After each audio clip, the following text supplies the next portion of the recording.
I'm Brian. And I'm Shay. And we would like to welcome you to The Couch, Season 3, another episode. Hey, we've been having fun this season so far. I hope you guys been watching Season 3. If you haven't watched Season 2 or Season 1, go back and binge watch them like y'all did Power. Right. Or Empire. Or P Valley if you watched it. Go back and watch and get these numbers up. Subscribe. We still got contests going on from Season 1. Once we finish this season, we'll start the contest for Season 2. We don't want y'all to miss out on these good things that we got going on. Just to touch on a few things we got yoga instructor, we got fitness, we got paint and sip. Paint sip parties available. We got TV available. We got, what else we got? Just go food. Watch it. Go watch it. And y'all see what we're giving away. It's simple. You don't have to give no information. I know people see these contests online, and they're like, I don't want to give my information. You ain't got to give your information. All you got to do is subscribe, like, and follow, and then answer a few questions. Ask a few questions of the show that the prize is on. And you can get these prize gift cards to food. I know y'all like to eat. Movies. I mean, we got it all. So we starting out with another episode. We stand in the education segment here. And we got my man's from the Urbana. I'm not going to even say it. Y'all seen him. I interviewed him on the showcase, the Mellon Lighthouse. I told y'all he was coming to the couch. So I'm not going to hold you guys. Without further ado, I'm going to introduce him. Fresh Principal Nance. What's happening, baby? What's going on? Fresh Principal Nance, home to you, baby, all day, every day. Let's get it. Oh, snap. So for y'all that don't know what the U is, it's Urbana, right? That's our symbol, the U. That's what we throw up. We throw it up at games, football, basketball, wrestling, whatever. Anything involved with you will see that. And if you hear the U, baby, hey, I'm glad you finally came to sit down with us. Yes. Just a quick update on how first time I saw you was the Black History Month showcase last year. Okay. I was actually in the bleachers, the balcony, video, for Omar. Okay. So I was like, okay, yeah, I like his vibe. We need to get him on the show. So this is before, right? Because in that showcase you had on the hoodie, because you talked about the Trayvon Martin segment. Yeah. And I didn't realize the drip until I went on Facebook, and so I was like, okay. So I told Shay, I said, hey, look at the principal in the high school. And I was like, that's the principal? Wait a minute. We got some flair in the school now. What? Okay. So with that, I'm sorry. I just want to say, when he got here, he got out the car, and I saw him. I said, the principal in pink, baby. Only real men can wear pink. I appreciate that. Appreciate that love. So we want to ask you just like, who is Fresh Principal Nance, and how? What people want to know is, how did you come up with that name? So I'll answer the second question first. So the name came from my kids at Urbana High School. So going back, I had 5 interviews when I was in Pennsylvania before they accepted me as the principal. And so every interview that I went to, I told them I'm going to be the blackest principal in America. or I can basically stay where I'm at and stay in the box and continue to just to be the quiet, low key version of myself to fit into the system. And so each interview, it seemed like they were gaining momentum towards me. And then when they finally chose me, I just reiterated to them that I'm coming as me, my most authentic self. I've been doing this for 10 years. For 9 years, I was in the box. So I told them, if this 1 year, I'm going to be me. And so when I got to Urbana, the kids gravitated towards me early. I came in, with the drip on every day, and they were like, man, you the freshest principal that we ever had, forever. So I was like, so I'm Fresh Principal Nance? They're like, yeah, you Fresh Principal Nance. And so that's how the name was birthed. The kids actually, organically just, continue to buy into what I do. I represent them in the fashion and the drip. And so, shout out to all my 1,200 kids at Urbana High School for giving me that name. Now I'm gonna say this: they need to stop it, because I ain't never seen a principal as fresh as you, right? in my 48 years of living. So that's one thing I like what you said, that to be yourself. Yeah. Right. You can't be anybody. Who can you be? Right. But yourself. And sometimes we get put in a box where we can't, or they don't want us to be ourselves. And when you're not yourself, it's hard, in my opinion, it's hard for kids to relate to you. And it's the same thing with basketball with me. I don't go in acting like I'm something I'm not. But I'm also let the kids know, hey, I've been where you've been. So you can relate to, I may not can't run fast, but I get out there and hit a few jump shots. Right, just let you know, I know this, right? And I think that's important, especially dealing with high school. With that. So who I am? Yep. The sad part about my story is, my story isn't. It's a normal story for Black educators. So when we get into this field, we know the unwritten rules. I call it organizational politics. We know without question that we have to look a certain way, talk a certain way, act a certain way. And we know that when we get around our few Black colleagues, we got like a 2 or 3 minute window where we can talk in private.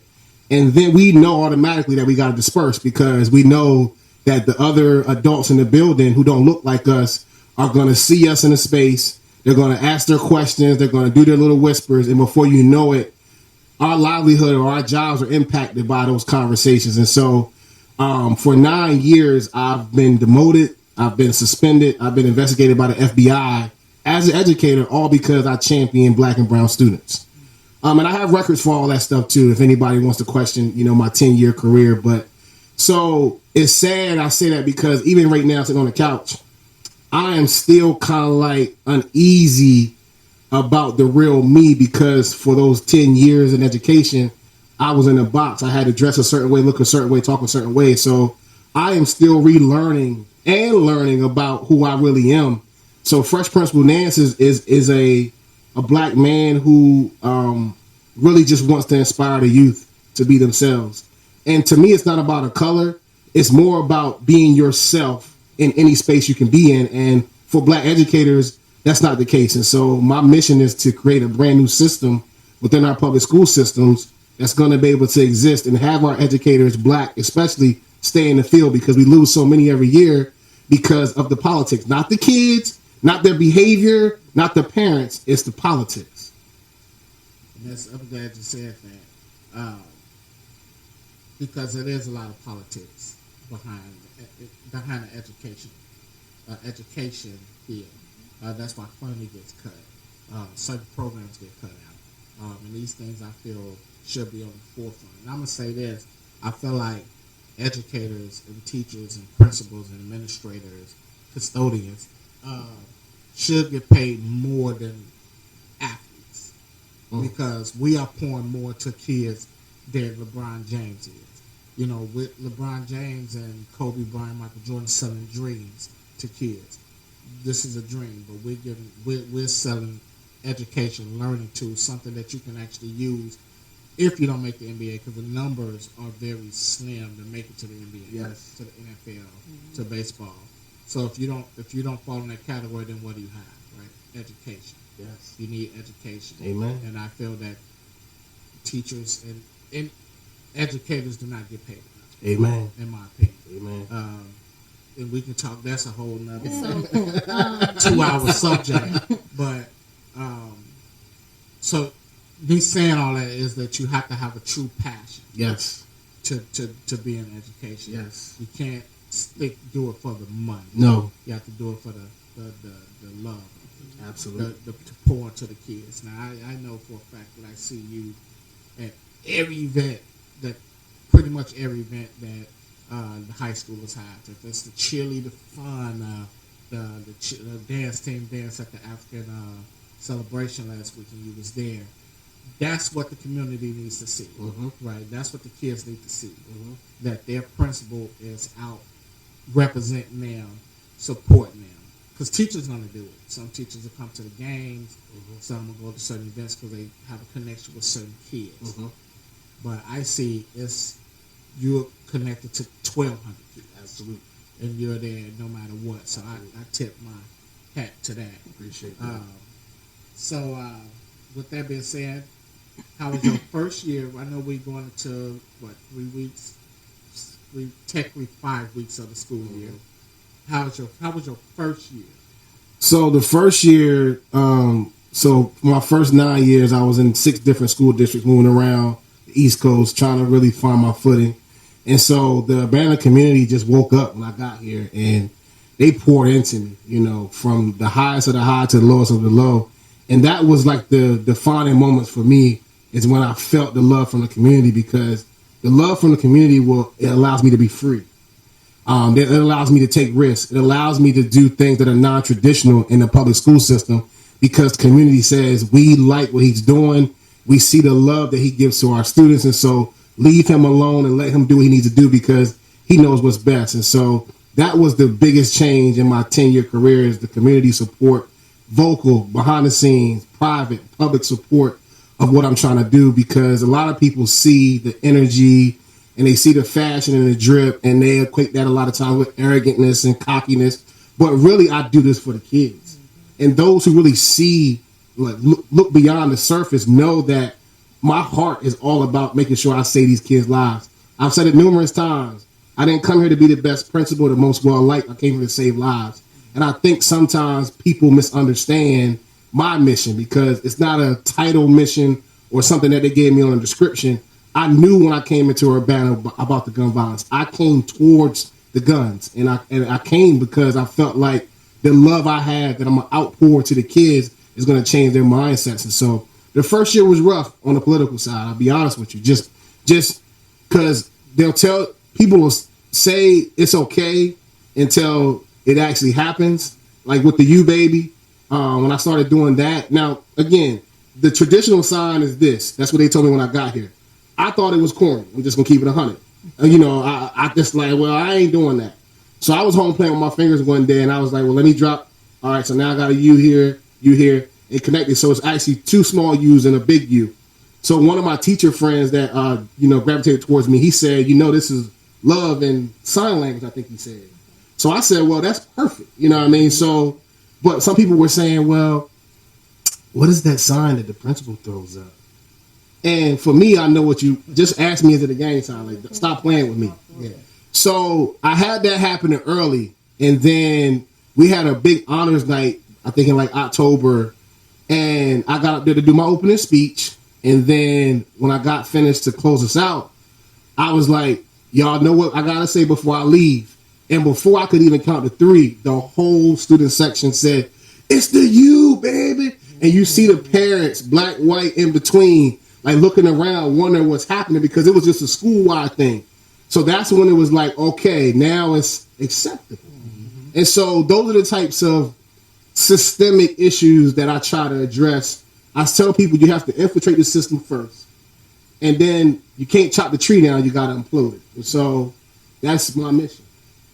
And believe me, when I say the you, the kids said, the high schoolers, yeah, they said, and they said with pride, and I've been in a Urbana school district technically since 2012,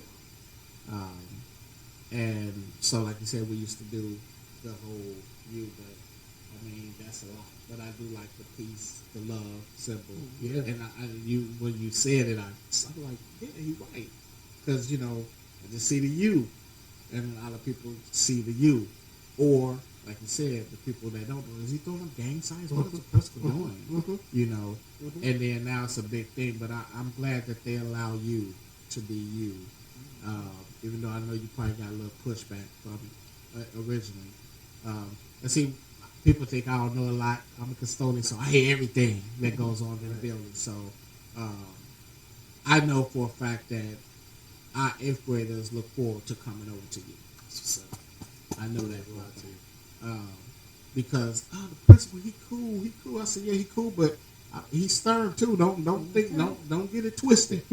Don't get it twisted. Don't think you're gonna go over there and think, oh, he cool. He ain't nah. Because at the end of the day, he has a job. That's right. And that's to run his school. That's right. The best way that he can. So.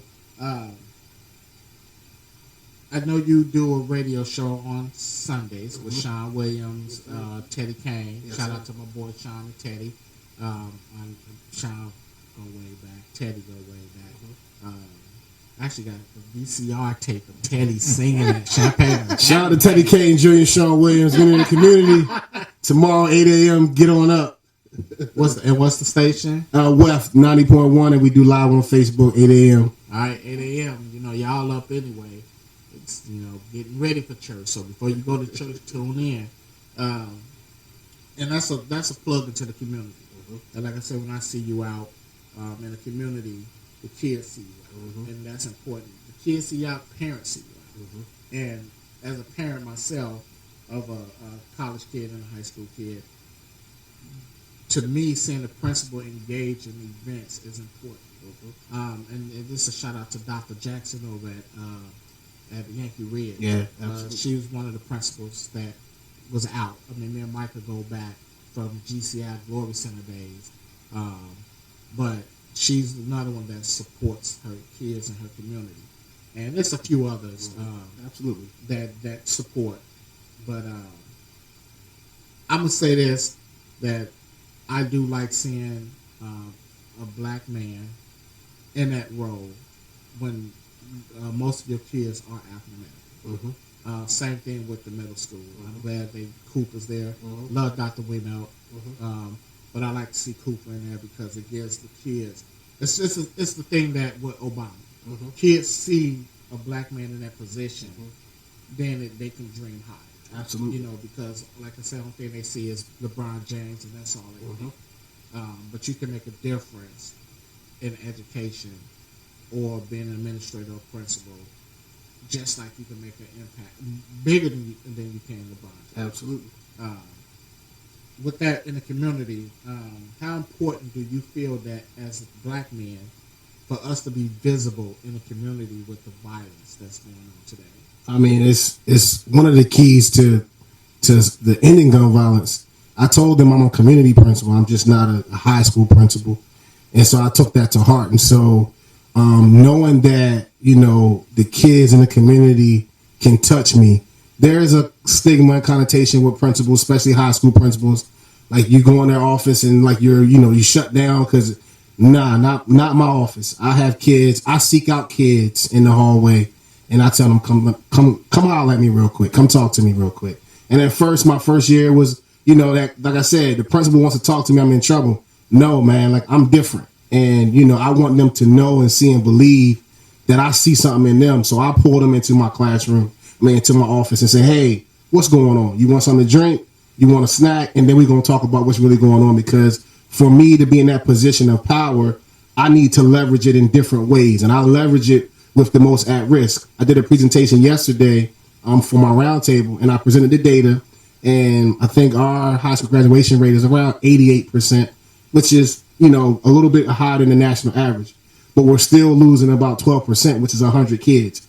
That is a system that we don't have built yet. And that's the system that I'm trying to build. And so to have those relationships with that group of kids, to me, it builds up everybody, because once the bottom is lifted up, the whole system changes in a positive way. And so being in the community, being visible, being able to act, like I said, not just in a stands with my phone or, not connected. No, I'm actually in the field with these kids and these families. I'm actually in the streets with these kids and these families. And I don't, and I say this about all the principals.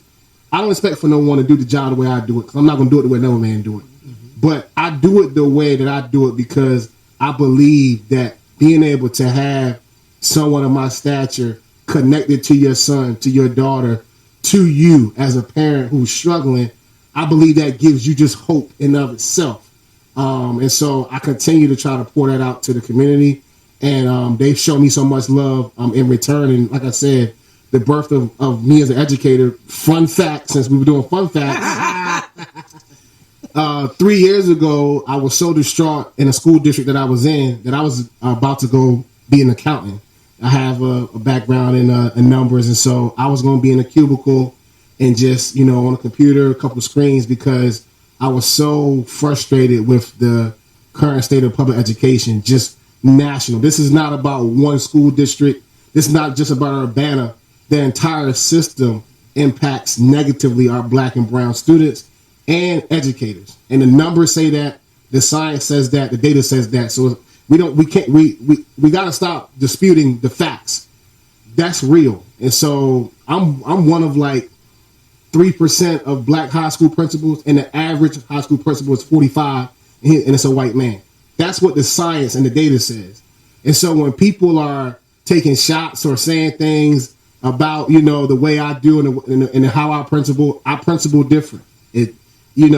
My numbers last year, my retention numbers were 91%. So that meant every student in ninth grade went to 10th grade to 11th to 12th. We had a 91% rate of retention.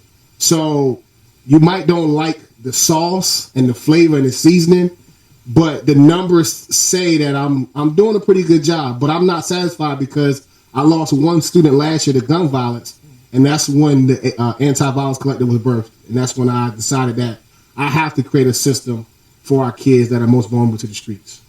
And y'all notice he did not wait for 5, 6, 7 kids to be impacted by gun violence. It was one. It was just that one that opened his eyes. And another thing you said is you don't expect other principal to principal the way you principal, right? And if you look back at and we're gonna talk non-fictional Joe Clark, right? He principled like he wanted to, and he got results, and the issue was a state test that his kids was not passing. And then we want to go to the fictional principal, which is my favorite movie, is The Principal with Jim Belushi. He principled the way he wanted to principle, not the way they wanted him to, and got results. And that's the key, the results. Like you said, the ninth grade is moving up to 10 and keep going. And it's the same way with me at the middle school. Even though I'm not an educator, I am an educator because I do pour into the kids with basketball. And not just basketball, because, our interaction with the kids in the hallway, in the cafeteria. What are you doing? Why are you disrespecting? I had a kid disrespecting one of the administrators. And I'm like, wait a minute. First of all, that's an adult. Second of all, that's your principal. Like, you don't talk to an adult like that. Like, so even though I'm going to step in and say, hey, man, look, I've been there. That's the thing with young kids is we've been there. We know the struggles. We got out of it. So now I can give you what I know, the knowledge that I know about the struggle. Just like, you have your path to education. My path to where I'm at today is a lot of people don't know. I was a gangbanger. I sold drugs. I did all that. But look at me now. So I could tell you that life ain't for you. It ain't nothing. There's no end game. No positive end game to that. There's no positive end game to you walking the streets shooting this man, because what is that doing? So not only did you take that man's life, you ruined your life. Because now you got to sit in prison in the system. And I have a son. And I'm okay with my son sitting playing PlayStation all day and not going outside. And it's sad, but the reality of it is I don't feel safe with him. And they're in Belfort, Georgia, which the crime rate is 0.1%, but that 1% can still happen. So, but I do teach my kids to be aware of their surroundings. Yes. I have a daughter at Tennessee State right now. What was it, 2 years ago? Before COVID, she almost got kidnapped. Oh, wow. But because I teach my kids to notice their surroundings, she noticed something was wrong. And she was able to get herself out that situation where a white van could pull up and pull her. So, and I shared that with the district, hey, just be diligent of your surroundings. And that's important. But we don't wait for one. I used to work for an organization called BILD, Building Urban Individual Leadership Development, out of Chicago. We work with inner city gang members. And I can talk to the gang members because I used to be one. That's right. And they listen. That's like, right. we took a tour to Cook County Jail, and they locked us in a cell. Now, I say, hey, wait a minute, turnkey, because that's what they call them, turnkey. 30 seconds in, let me out. I'm not a kid. I'm a counselor. I don't need this. I know the role. Right. So when we talk about percentages, I would say 85% of the kids that was in my clients didn't wind up in prison. Now, I did lose 15 to prison and gang violence, but I can be proud to say 85% I touched. Absolutely. And they're young African American men. My brother Timmy is one of them. He's crazy, but he's one of them. So working in the community is important. Yes. And doing it at the principal level is impressive. Like, really, y'all, if y'all don't know, man, go look at this man's Facebook, and he's just not talking. Well, He's just about listening to him, he's passionate. I like the passion. Yeah, I'm feeling it. Like, yes, I love it. Yeah, and that passion. So I'm gonna let you talk about this a little bit, because I was touched with the segment you did during the Black History celebration, the Trayvon Martin. And I'm gonna be honest with you. When you first came out, I didn't know who you was, right? Because I got it. I have it on my phone. It's on the computer. I didn't know who you were. I was like, okay. But you came out and you was talking about the whole Trayvon Martin's thing. Talk about what's So, Black History Month last year, I decided to do a segment as if I was a black male student in high school, and feeling like that environment doesn't support me.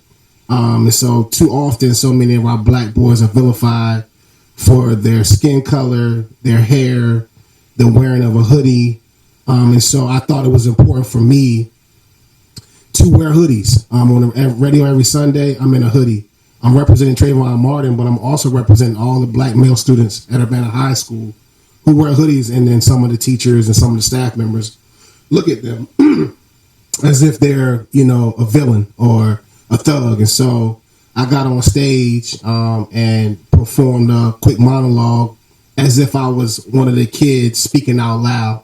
And I was actually referencing about 4 black males who I know are looking for help, but because of their outer appearance, because of the color of their skin, because of the stereotypes associated with African American men and African American boys, there are not too many people that will give them a second or third chance or reach down just to grab them. And so I started out with just saying, speaking from my heart, like, Mama, I'm going to school, but I don't feel like the school loves me and supports me.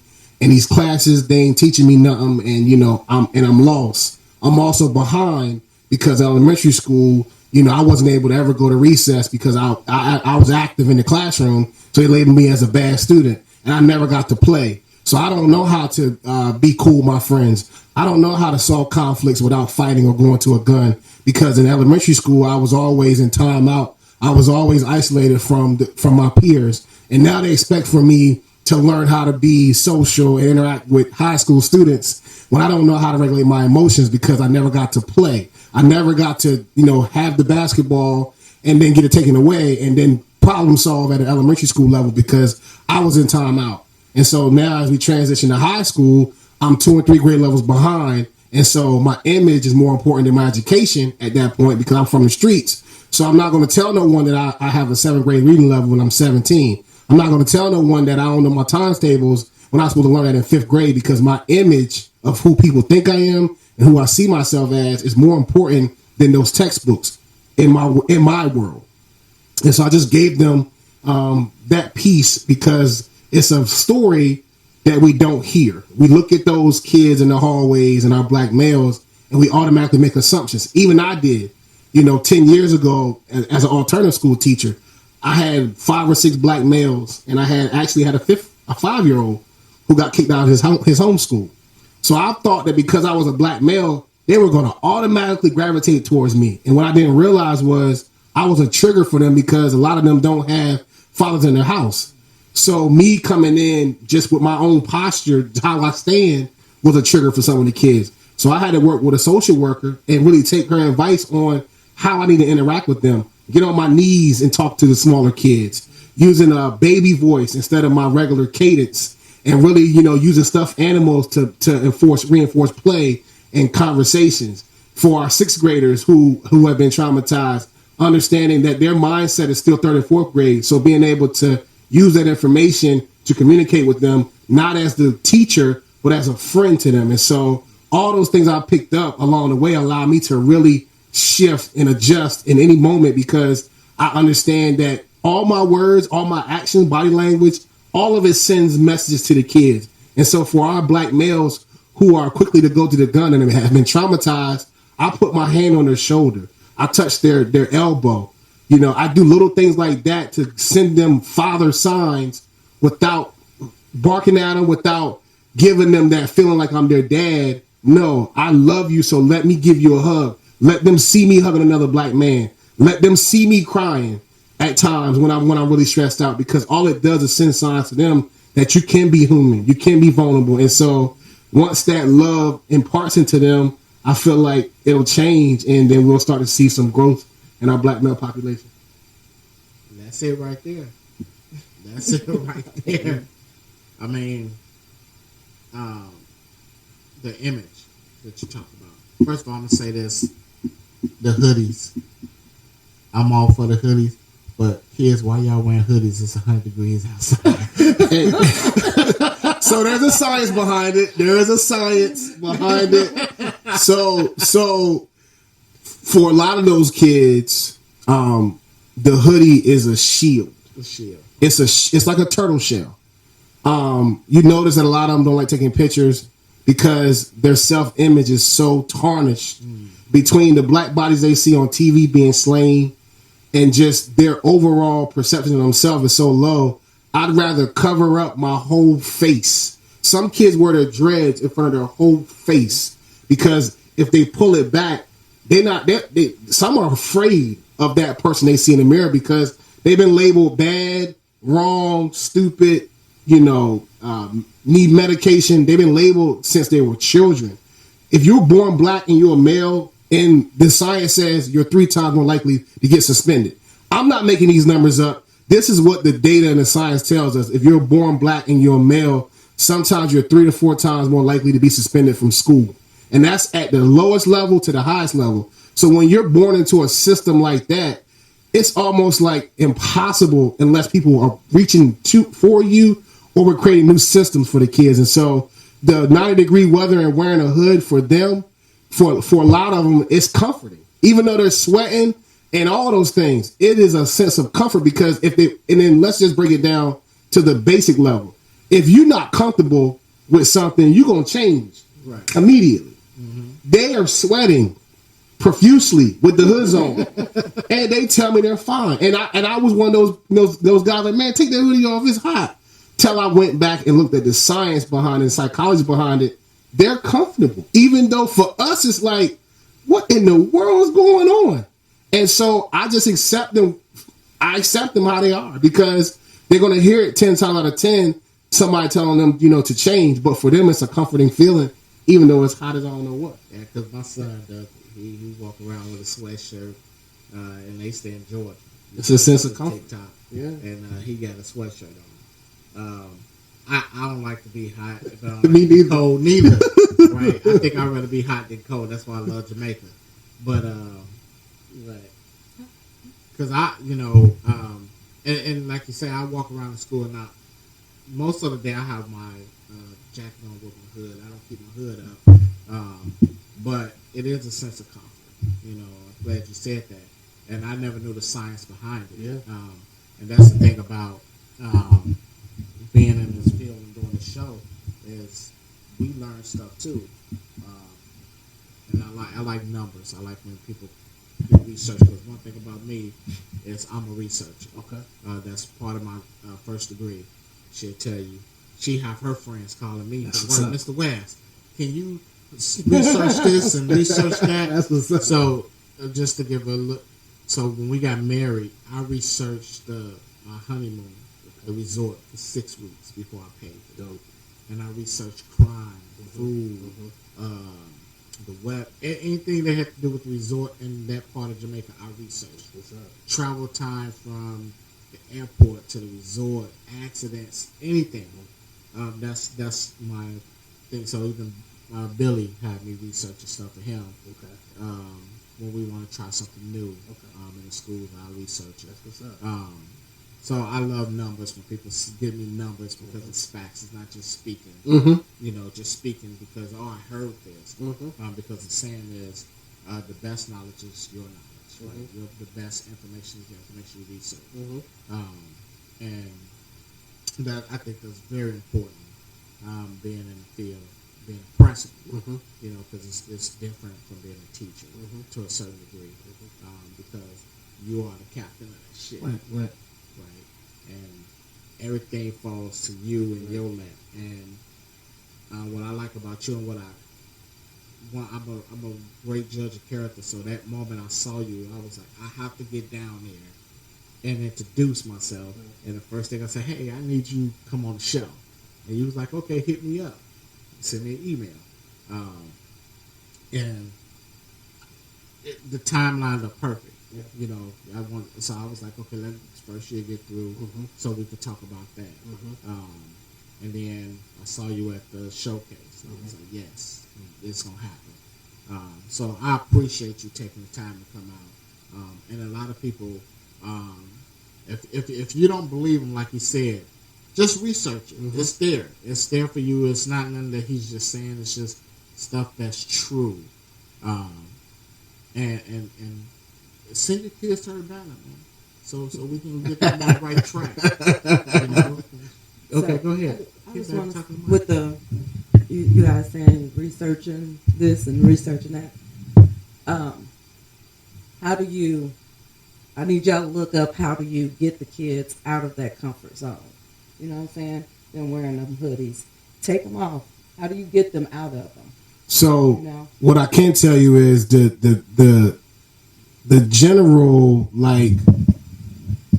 action steps for our mentors, our black men, is to talk at them, and that becomes problematic because what I do know about education and especially our black educators or support staff, most times a kid, especially a black kid, is going to see a black professional where they've done something wrong. Most of our ISS support staff, all of those people who we love, but the kid is getting sent there because they've done something wrong. So we call it a deficit model because you're already setting up a relationship that's going to have work because that black kid is going to see that black professional, and now the black professional don't even know the kid, but you're seeing them when they're at their lowest. And so when you have a kid that has a hood on who just got into a fight, hoodie up, and he goes to ISS and there's a black man there, it's almost impossible to start a conversation because the kid's their psyche is just still at the fight, especially if they lost. That's a thing. So it takes time for a black educator to really get that kid to feel comfortable enough to say, hey, I want to talk to you, but can you take your hood off first? That's not talking at them. That's giving them a parameter. I want to engage you in conversation, but for me and you to be on the same page, you got to take the hood off. Now, that first 5-10 minutes, they might not do anything, but they're seeking attention. They want They're seeking out help. The hoodie for them is comfort. So we have to be very intentional and strategic. There is not one way to get a kid to take the hood off, but I do know the deficit model will never work. It's going to reinforce the tightening of the hoodie because now, I'm already upset because I just got into a fight. Now the first thing come out your mouth, and you're a black man, and I don't even know too many black men who are positive. The first thing come out your mouth is something negative from my perception. Mm-hmm. And so, hey man, I think you're a beautiful kid. I want to see your face. Come on. Take it. And you can put it back on when we finish talking.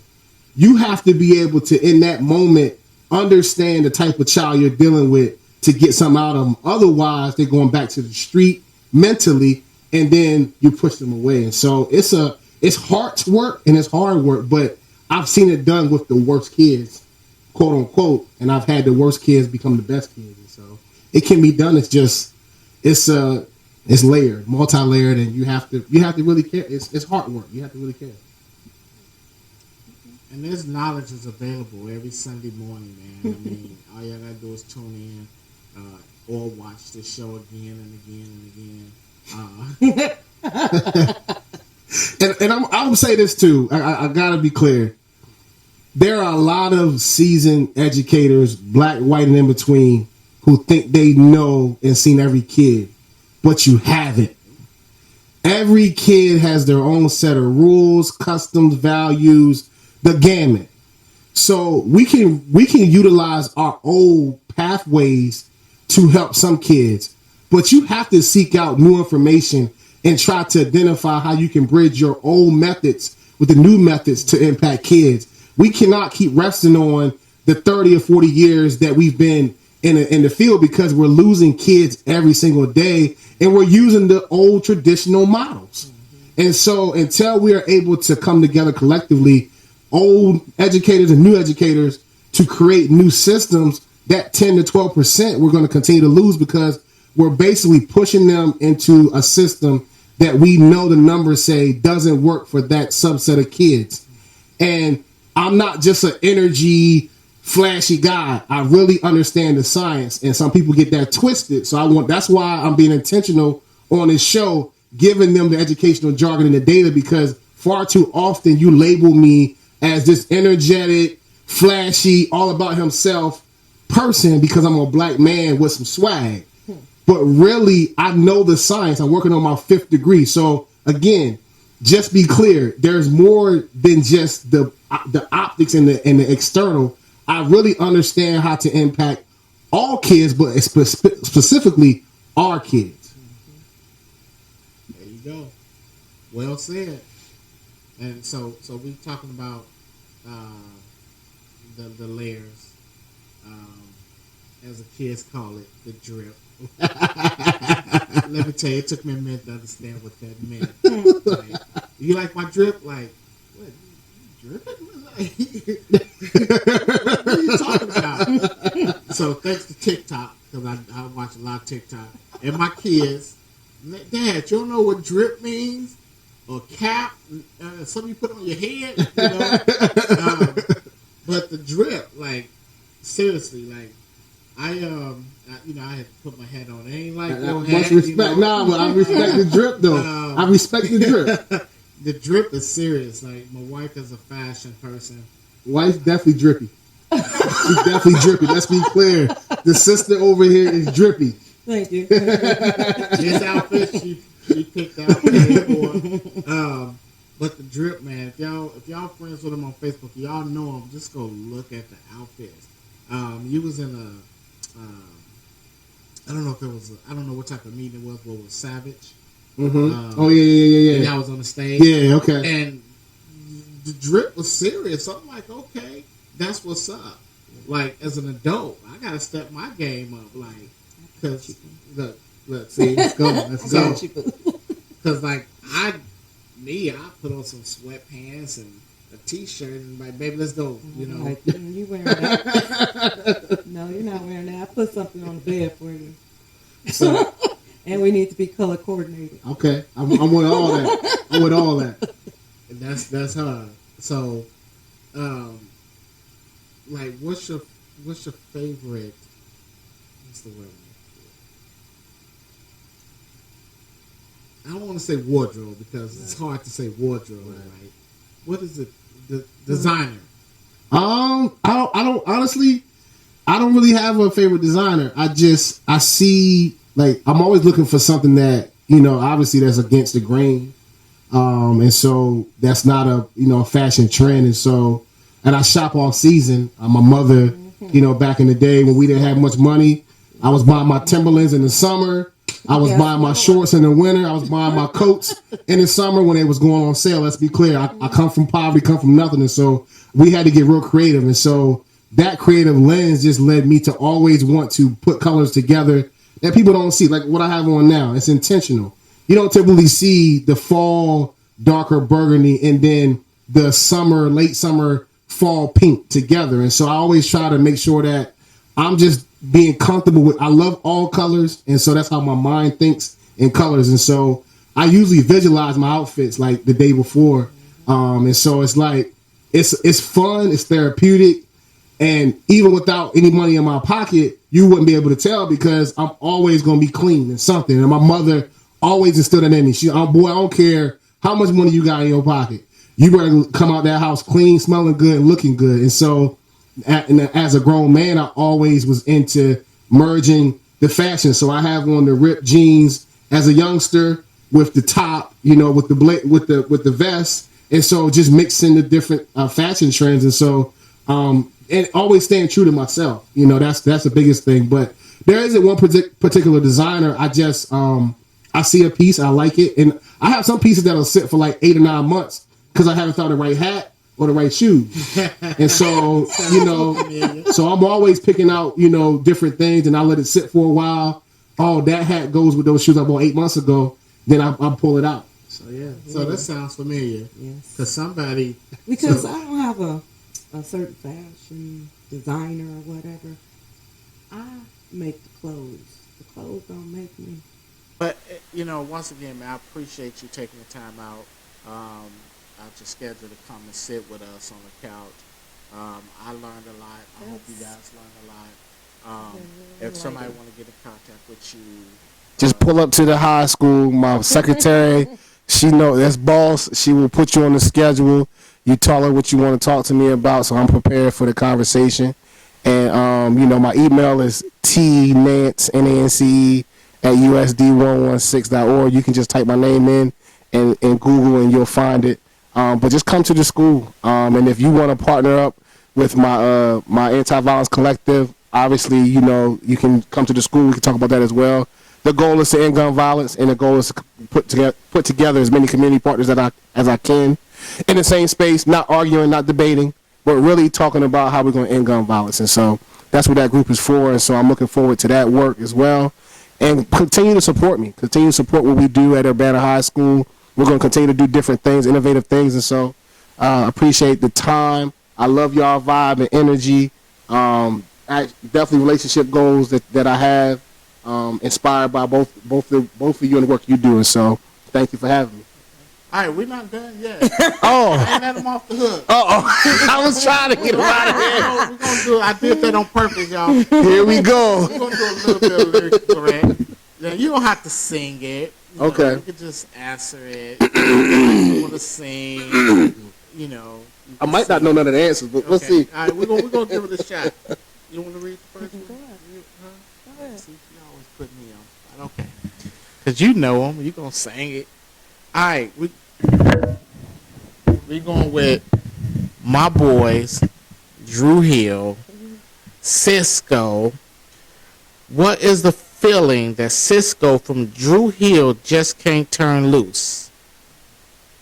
I got this feeling, and I just can't turn it loose. Wait a minute. That somebody's getting next to you. That's it. That's it. I'm on the phone with a friend. All right, we're going back to, it's still 90s. Aaliyah. After Aaliyah wrote him a 4-page letter, what did she enclose it with? And I enclose it with a kiss. right, see, it's not hard, right? Okay. And when I write this letter, you better Get it on time. Go ahead. Now, this one may be, I don't know.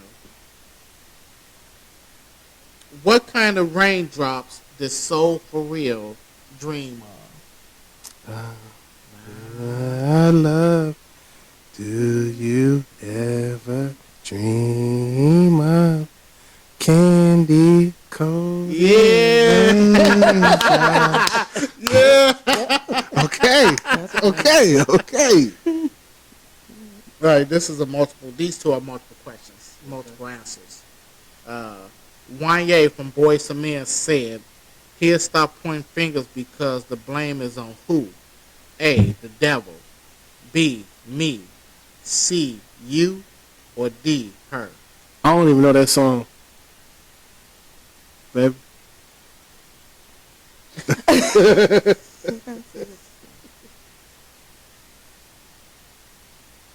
You don't know?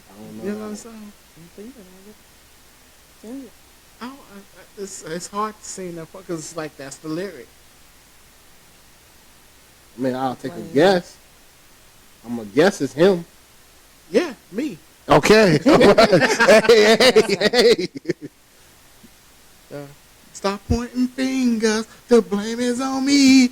I want a new life. Don't want it with you. Oh, And I want okay. it with you. Don't ever. You gotta believe. Spirit of love. Okay. All right, this dude been on the internet. The memes been crazy with this dude with the little head shake. My boy Genuine. Oh, okay. And Pony.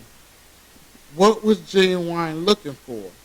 A love, a wife, a friend, or a partner? I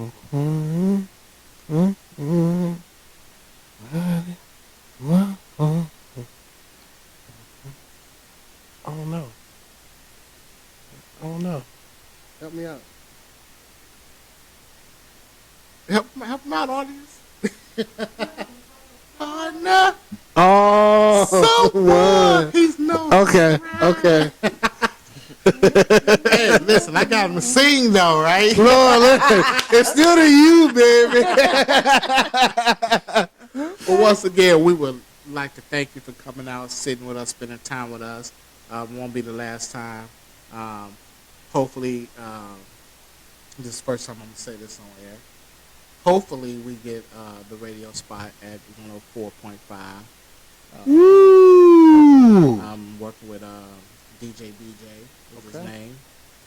Just got to get the plan together, and he's looking forward to having us. So we get the radio show. We most definitely how you come back. Okay, I'm putting prayers in the air for that right now. You already know what it is. Yep, there it is. Yeah. But once again, guys, if you want to reach out to him, the email is scrolling at the bottom. He's at the Urbana High School. Like I say, pull up, set up with a secretary. If you see him in the community, don't hesitate to stop and say, "Hey, I saw you on the couch," or "Hey, I appreciate the work that you're doing in the community." So thanks for another episode, guys. Once again, please subscribe, like, and turn on your notifications so you get notification when this is coming on, and share with your friends, your husband, your wife, your grandkids, your grandfather, your boss, anybody, your pastor, anybody. Share this so we can blow this thing up. So once again, I'm Brian, And I'm Shay. and we would like to thank you for tuning to the couch. Peace. Deuces.